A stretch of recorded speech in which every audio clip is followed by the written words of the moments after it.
Yo! On se retrouve aujourd'hui pour parler d'un jeu à licence. Généralement, les jeux vidéo à licence font grincer les dents à la plupart des gens. Mais dans les jeux de société, c'est une toute autre histoire. Nous allons parler de la fusion d'un jeu qui était très en vogue, Small World, et du pilier massif du jeu vidéo, World of Warcraft. Oui, nous allons parler de Small World of Warcraft.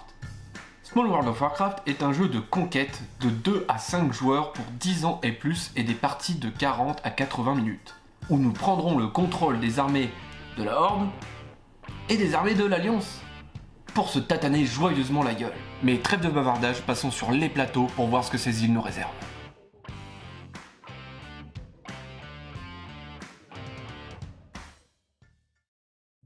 Pour commencer, il faut savoir qu'il existe différentes tailles d'îles.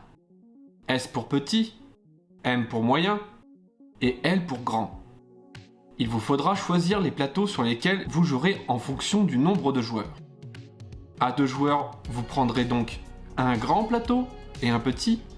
À 3 joueurs, vous prendrez un grand plateau, un moyen et un petit. À 4 joueurs, un grand, 2 moyens et un petit. Et enfin, à 5 joueurs, il vous faudra 2 grands plateaux, un moyen et 2 petits. Dans les exemples qui suivent, je serai dans une configuration à 2 joueurs. Une fois les plateaux choisis et installés à votre convenance, posez le compte-tour à côté et mettez le marqueur sur le premier tour. Il est à noter que le nombre de tours requis pour la fin de partie diverge en fonction du nombre de joueurs. Ainsi, à 2 et 3 joueurs, la partie sera terminée au bout de 10 tours. À 4 joueurs, il vous faudra 9 tours et seulement 8 tours à 5 joueurs. Placez un pion montagne sur chacune des régions montagneuses des plateaux.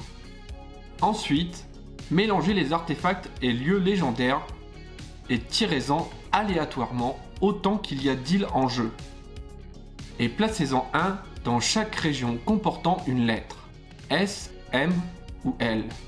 Disposez ensuite sur le plateau un jeton Murloc aux endroits où ce symbole apparaît. Les Murlocs sont considérés comme des peuples en déclin, n'appartenant à aucun joueur. Mélangez ensuite les tuiles peuple et les tuiles pouvoir, tirez-en 5 de chaque et placez-les en colonne. Gardez à disposition à côté de vous le casier de rangement des pions peuple, le dé de renfort, ainsi que les divers jetons spéciaux. Enfin, chaque joueur devra se munir de 5 points de victoire pour commencer et d'une aide de jeu sur laquelle il pourra se référer pour connaître les diverses caractéristiques des peuples, pouvoirs et autres. Ce qui sera fort utile lors de vos premières parties. Nous avons vu la mise en place du jeu, nous allons maintenant aborder le déroulement d'une partie. Le but de Small World of Warcraft sera de montrer votre suprématie et de faire ployer le genou de vos adversaires. Et quoi de mieux que la guerre et le contrôle de territoire pour décider ça? Hein? Rien, hein, voilà. Vous allez donc devoir contrôler le plus de territoire possible en scorant grâce aux divers pouvoirs associés à vos peuples. Mais tout d'abord, il vous faudra choisir une combinaison peuple-pouvoir. Parmi les 6 disponibles en début de partie, en comptant la combinaison au-dessus de la pile. En sachant que la combinaison peuple-pouvoir le plus éloignée de la pile est gratuite. Mais si vous voulez une combinaison plus haute dans la file, il vous faudra dépenser 1 point de victoire pour chaque peuple que vous ne prendrez pas, que vous disposerez sur les tuiles. Après qu'une combinaison ait été choisie, faites glisser les tuiles dans l'ordre de telle manière à révéler une nouvelle combinaison sur la pile. Une fois la combinaison choisie, le nombre de pions peuple est déterminé par les valeurs de part et d'autre des tuiles. Prenez autant de pions de votre peuple que la somme de ces 2 valeurs. A noter que vous ne pourrez jamais prendre plus de pions peuple que le nombre de pions peuple présents dans le casier. Dans le cas de notre premier joueur, celui-ci opte pour le peuple des orques forestiers. Il utilise 2 points de victoire pour cela, qu'il dispose sur les tuiles, prend sa combinaison et la met devant lui. Et il fait glisser les autres combinaisons. Ensuite, il prend 10 jetons de son peuple dans le casier. Peuple en main, notre premier joueur souhaite maintenant partir à la conquête. Pour commencer sa première conquête, il devra obligatoirement débarquer sur une île. Ce débarquement n'est possible uniquement dans les régions arborant un symbole d'encre. Pour conquérir une région, il lui faudra 2 pions peuple et devra ajouter un pion peuple supplémentaire pour chaque obstacle présent dans la région. Ce débarquement compte comme un obstacle. Donc, pour commencer, notre premier joueur veut débarquer ici. Pour cela, il devra dépenser 2 pions pour la région, plus un pion supplémentaire pour débarquer. Il en va de même pour les montagnes qui sont elles aussi considérées comme un obstacle à votre expansion. Après le débarquement, le premier joueur aura donc la possibilité de prendre possession des régions adjacentes à celles qu'il contrôle déjà. Ou prendre de nouveau d'assaut un nouveau port tout en payant de nouveau le coût de débarquement. Ici, notre joueur étant déjà adjacente à cette case port, il n'aura donc pas à payer de nouveau le coût de transport. Cependant, notre premier joueur se retrouve ici, nez à nez avec une région occupée par un pion Murloc. Il peut, s'il le souhaite, attaquer celui-ci afin de conquérir la région. Mais là aussi, il lui coûtera un pion supplémentaire pour chaque opposant dans la région ciblée. Le premier joueur devra dépenser 2 pions pour conquérir la région, plus un pion supplémentaire pour vaincre le Murloc. Suite à ça, le pion Murloc est remis dans la boîte, à défaut d'avoir sa place dans le casier à pion peuple. Pauvre Murloc. Bref, au fur et à mesure de ses conquêtes, notre premier joueur se retrouve avec un nombre insuffisant de jetons pour conquérir une nouvelle région. Cependant, il peut réaliser une ultime conquête grâce au dé de renfort, utilisable uniquement lors de la dernière conquête de son tour. Pour cela, le joueur doit cibler la région à conquérir et disposer d'au moins un pion peuple. Il lance le dé et le dé lui indiquera le nombre de renforts à ajouter au nombre de pions peuple qui lui reste déjà. Si la somme des pions peuple en sa possession et le nombre de renforts donnés par le dé est égal ou supérieur au nombre requis pour conquérir la région, dans ce cas-là, le joueur réussit sa dernière conquête et place ses pions restants sur cette région. S'il échoue, dans ce cas, il garde son pion peuple avec lui. Dommage. Attention, les lacs et mers ne peuvent être conquéris. À la fin de sa phase de conquête, le premier joueur rentre dans sa phase de redéploiement.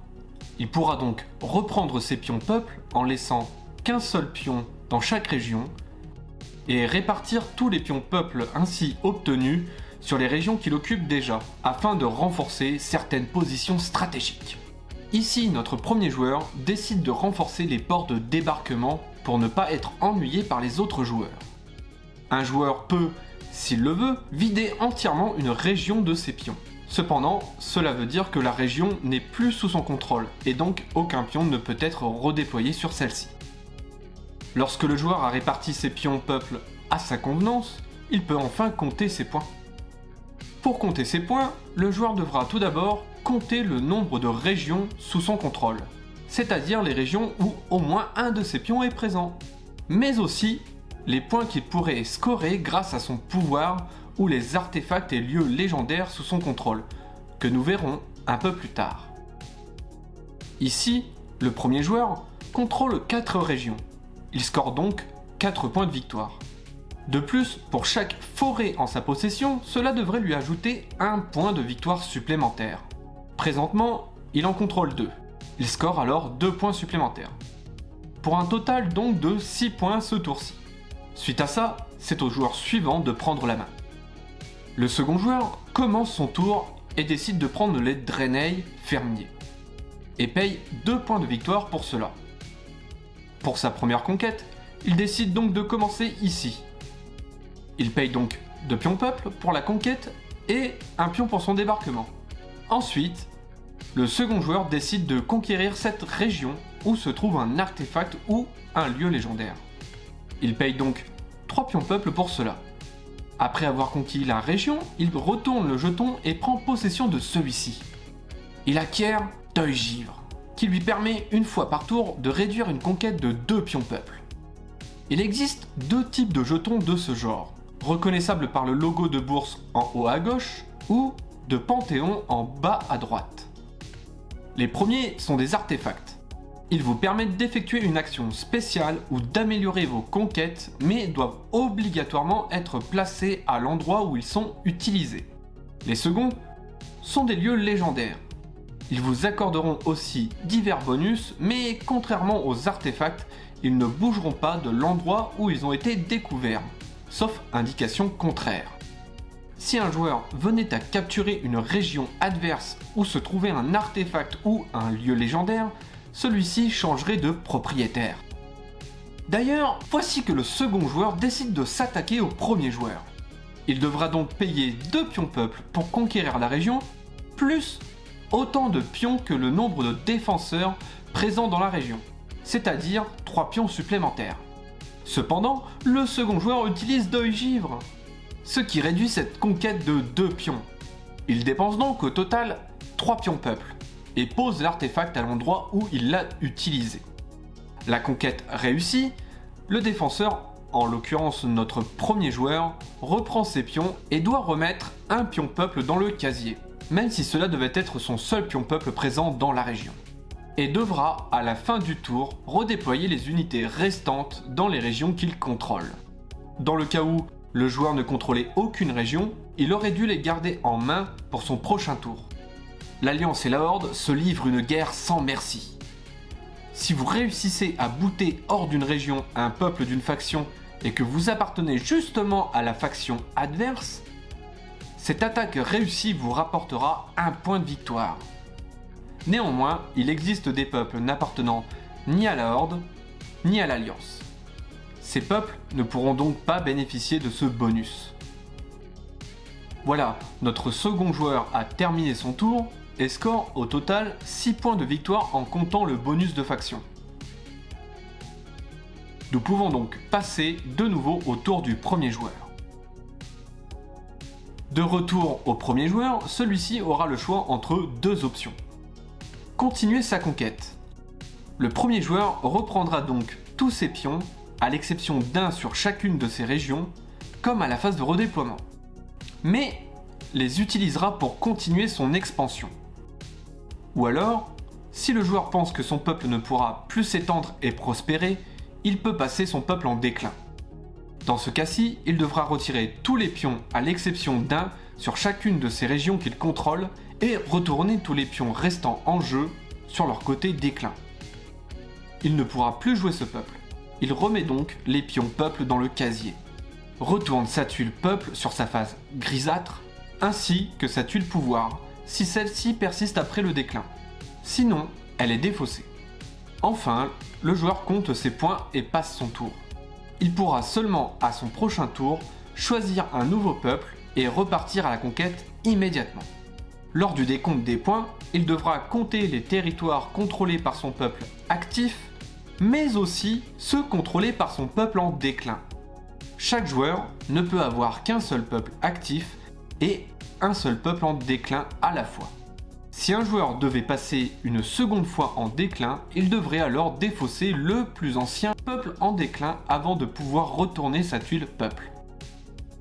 Voilà comment s'articule le jeu, mais voyons quelques exemples de tuiles peuple et pouvoir. Voici quelques exemples de peuple et de pouvoir que vous pourrez rencontrer lors de vos parties.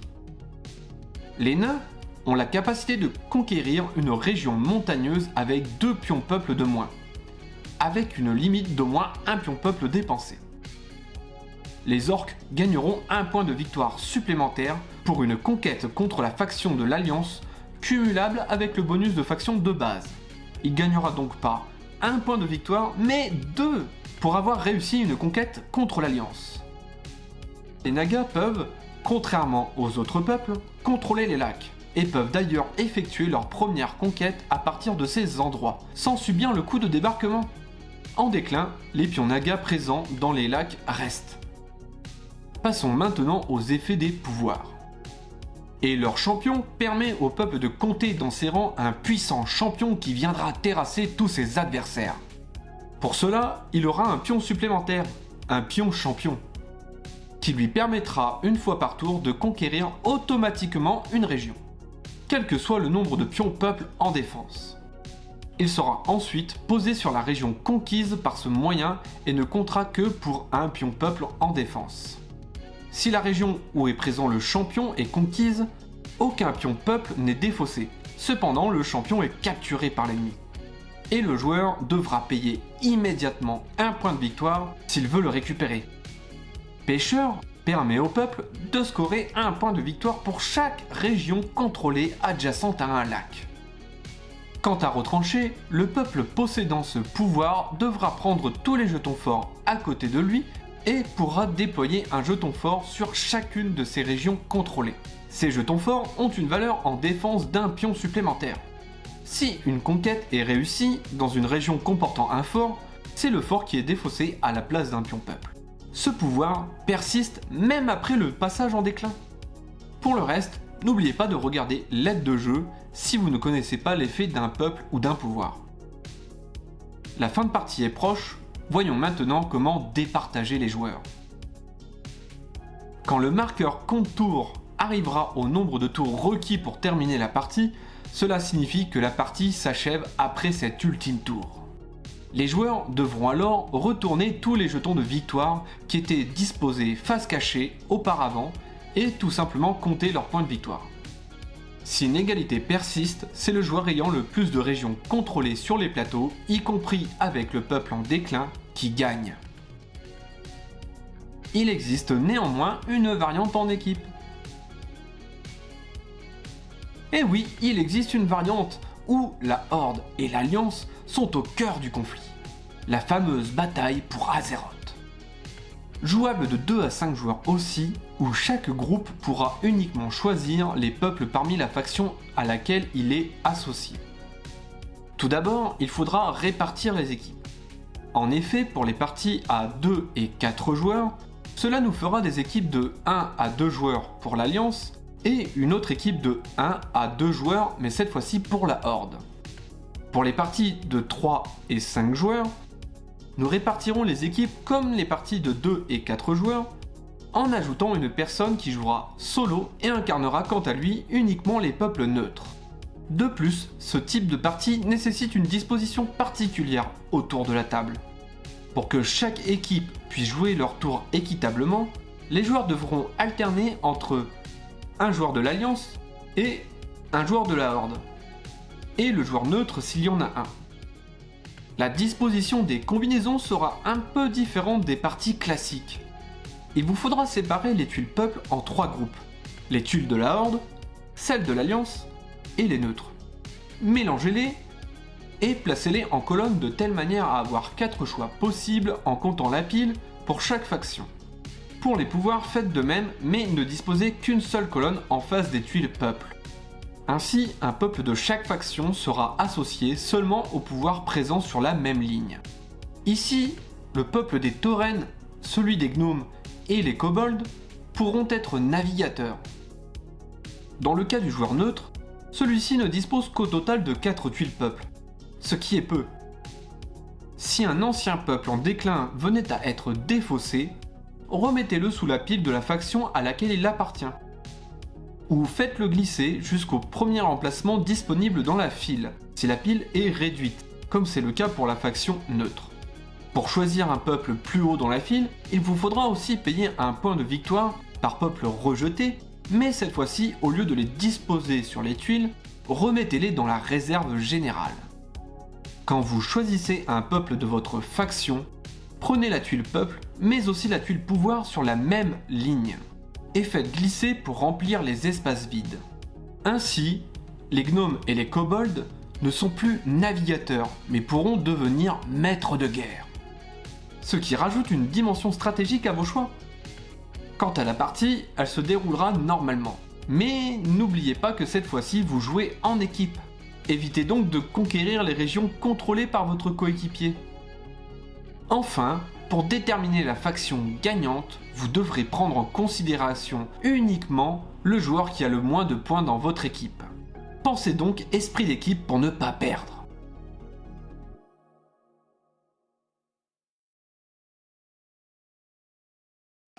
Nous voilà à la fin de cette présentation de Small World of Warcraft.